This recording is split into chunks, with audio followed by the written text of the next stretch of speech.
اینا بهادرجان مومن‌آبادی است که به خاطر برادرانی که از وطن دور هستند،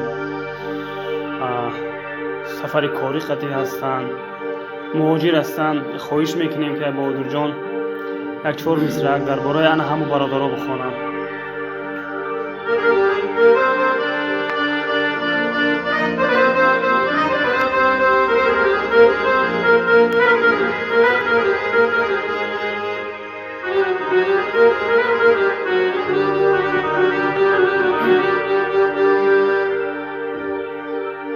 یارانی عزیز که ما غریبیم داره، بیمار شده به طبیبیم داره.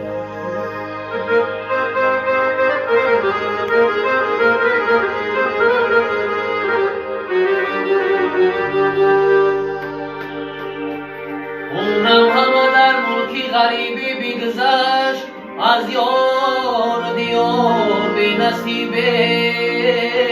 داره.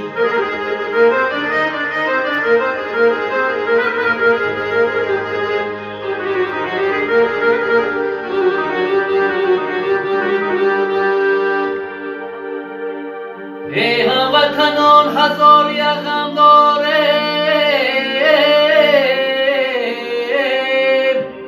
با یادی وطن به سینه ماتم داریم.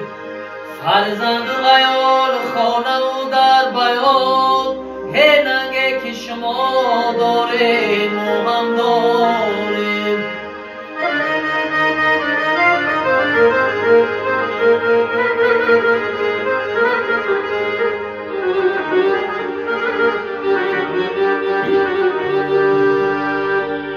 در کوی غریبی دادرم فارد، هی در روزی ضروری خواهرم فارد.